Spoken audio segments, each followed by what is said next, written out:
Okay, Minister, can I come back to you? When will students return to school? I'm going to ask the question that all parents would like to know. Yeah, thank you, and it's a very good and pertinent question. So obviously, as you know, from the 16th, we're going to have our students across Greater Sydney in Year 12, with the exception of those hotspot LGAs return. It's also important to note that we do have students who are at school across New South Wales now. Many of our regional communities have had schools continue in the normal way who haven't been impacted by the current outbreak. I think we've made it clear that the learning from home provisions for the other year groups across Greater Sydney will exist until the 28th of August. We are currently working in terms of a return to school plan from beyond that date, talking to stakeholders about what that might look like.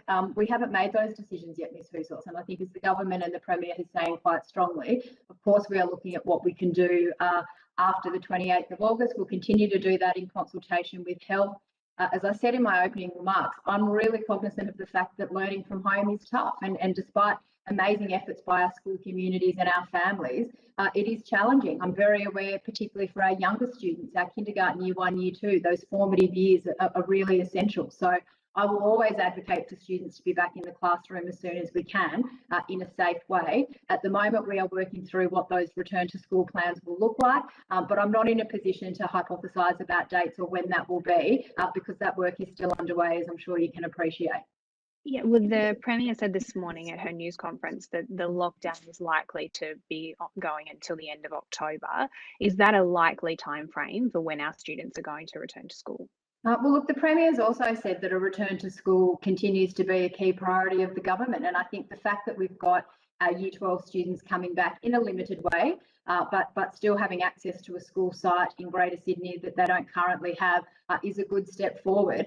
We will continue to have those conversations with health about what a return would look like. I know Ms Harrison has already started conversations with key stakeholders again about what that plan could involve, and we're continuing to do that. So I don't want to preempt decisions that are still yet to be made. Obviously, it will be done based in conjunction with health and their advice, as we've done throughout the pandemic. And again, just reiterate that we do have students who are still at school across regional communities. So we are dealing with different levels of impact of COVID right across New South Wales at this point in time.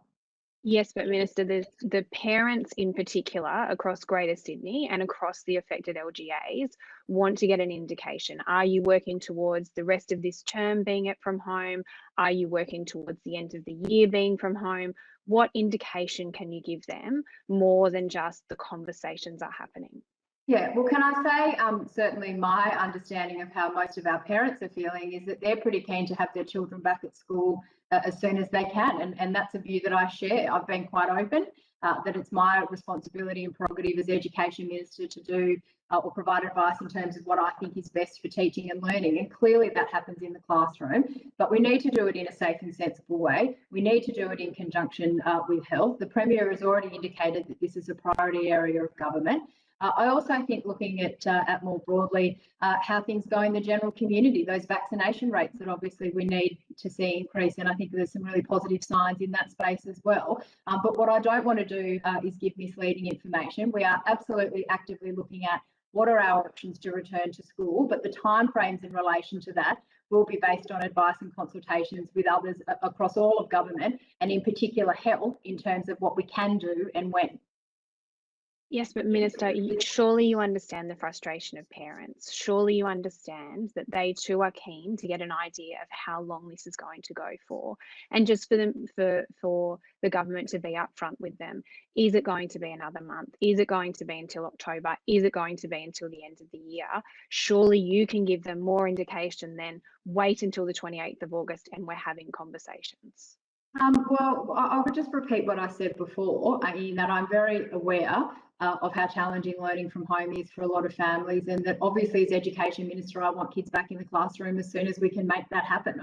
I say that very openly and have had relayed that on many different occasions publicly as well. So we will be in a position to tell parents what to expect, within the coming weeks. We are working on that, of course, with our stakeholders. We know that we're learning from home until the 28th of August. That is still 2.5 weeks away. And like we've done in other instances throughout the pandemic, Ms Housos, we've been able to provide updated advice to schools and parent communities in advance of those dates. So we'll continue to work with health, with our stakeholders to map out what a return to school might look like. And of course, we will be doing so based on the parameters and advice that we get from public health, which again, I think is in line with community and parent sentiment. I think parents, you know, want their children to be back at school, but they also want a safe return to school. And they're the things that we need to make sure we work through. That's what we've done for our Year 12 students coming back on the 16th of August. It's the same approach that we will take for a broader return to school.